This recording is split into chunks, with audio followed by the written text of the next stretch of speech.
وزراء صاحبان میں سے کوئی اور حکومتی موقف پہ بات کرنا چاہیے یا پھر میں بات کروں؟ نہیں، آپ چھوڑ دیں ابھی. اس طرح ہے جی، ساروں نے یہ جو دلخراش واقعہ آج ہوا اس پہ بات کی، اور اس سے ریلیٹڈ مالاکنڈ پہ، سینٹرل پہ، ساؤتھ پہ، ان ساروں پہ ایک بات ہو چکی. اب یہ سیریس تھاٹ ہے، رولنگ کی بات نہیں ہے، یہ کوئی کانسٹیٹیوشنل وائلیشن نہیں ہوئی کہ جس پہ میں رولنگ دے دوں. یہ government of Khyber Pakhtunkhwa determine کرے گی، اور میں ان کو سجیسٹ کروں گا ایوان کے ذریعے، یہ ان کا کام ہے. یہ ساری صورتحال جتنی یہاں ڈسکس ہوئی اس سے یہ بات کی ایک وضاحت ہوتی ہے کہ عوام کے درمیان اور اداروں کے درمیان ایک عدم، کیا کہتے ہیں اسے، اعتماد کی فضا قائم ہو گئی ہے. ادارے کچھ کہتے ہیں اور عوام جو کہہ رہی ہے، وہ دونوں چیزیں بڑی مختلف ہیں. اس صورتحال میں ضرورت اس امر کی ہے کہ ہم کسی درمیانی راہ کی طرف جائیں. ادارے لوگ کہاں سے لے رہے ہیں؟ یہ سول سوسائٹی ہے جو اداروں کو لوگ پرووائڈ کر رہی ہے. یہ ہمارے سوسائٹی کے بچے ہیں جو ان کے پاس جا رہے ہیں. اور جس دن اگر سول سوسائٹی نے یہ ڈیسائیڈ کر لیا کہ ہم اپنے بچے نہیں دیں گے، تو پھر صورتحال اور ابتر ہو جائے گی. بندوق اٹھانے والا بھی کوئی نہیں ہوگا. ہم بحیثیت پاکستانی ایسی کوئی چیز نہیں چاہتے. میں یہ سجیسٹ کرتا ہوں گورنمنٹ کو کہ ریجن وائز اس وقت سب سے ہارٹ ایشو ہے ساؤتھ میں.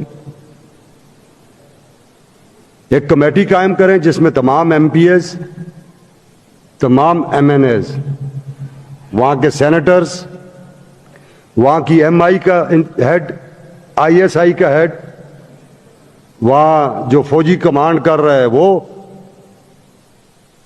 ایڈمنسٹریٹو ہیڈ، اور ہماری پولیس کا ہیڈ، یہ بیٹھیں اس 15 دن کے اندر اور یہ کو کنکلوڈ کریں کہ کیا صورتحال آگے آئے گی. اسی طرح کی ایک کمیٹی قائم کریں سینٹر میں، اور اسی طرح کی ایک قائم کریں مالاکنڈ میں. اگر ادارے یہ سمجھیں گے کہ وہ اوور رول کریں گے عوامی رائے کو اور عوام کے نمائندوں کو، تو پھر یہ جو اظہار رائے ہو چکا ہے ممبران کے ذریعے، پھر چیزیں بہت عدم استحکام اور عدم پاکستان کی طرف جائیں گی، جو کہ ہم بحیثیت محب وطن پاکستانی ہم کسی صورت میں یہ نہیں چاہتے، نہ ہماری گورنمنٹ چاہتی ہے. میری جناب ڈاکٹر صاحب، میری بھی وزیر اعلیٰ صاحب سے بات ہوئی تھی، انہیں بھی میں نے یہ سجیشن دی کہ آپ قائم کریں فوری طور پہ ریجن وائز کمیٹیاں، جس میں آئی ایس آئی کا ہیڈ بھی ہو، وہاں کا ایم آئی کا ہیڈ بھی ہو، آئی بی کا ہیڈ بھی ہو، اس میں پولیس کا وہاں کا ہیڈ بھی ہو، ایڈمنسٹریٹو ہیڈ بھی ہو، اور ہمارے تمام نمائندے ہوں جو عوام کو ٹرولی ریپریزنٹ کرتے ہیں، اور یہ اس پہ وہاں فیصلہ ہو. تو ڈاکٹر صاحب، یہ میری رولنگ کی یہاں بات نہیں ہے، یہ بڑی واضح بات ہے کہ اس پہ آپ ڈیسیژن لیں. سی ایم صاحب اس کو فوری طور پہ جو ہے اپنا آرڈر کریں، ایسی ایک کمیٹی، تاکہ وہاں بیٹھ کے یہ ان 15 دنوں میں مگر ہونا چاہیے کہ اس پہ وہ دیکھیں، اس کا حل نکالیں. باتیں ساری ہوگی، میں ریپیٹ نہیں کرنا چاہتا کہ بارڈر پہ اگر ہماری فوج کھڑی ہے اور بارڈر پہ ہم نے باڑ لگائی ہوئی تو لوگ کیسے اندر آ گئے، آگے کیا ہوا، آگے کیا ہوا، یہ ساری باتیں اس ایوان کے معزز ممبران نے یہاں ڈسکس کر لی ہیں، اور اسے سیریس تھاٹ دینے کی ضرورت ہے. اور اس ملک کے لیے اور اس ہمارے صوبے کے لیے بڑا ضروری ہے کہ تمام ادارے اور عوام کی ریپریزنٹیشن جو ہے، جو اس ایوان میں موجود ہے اور ادھر قومی اسمبلی میں اور سینٹ میں ہے، یہ ایک جگہ پہ ہوں.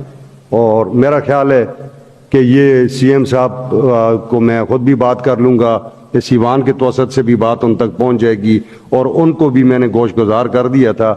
تو اس کا یہی مجھے ایک حل نظر آتا ہے. باقی باتیں اس پہ انشاءاللہ تعالی ہم بعد میں کریں گے.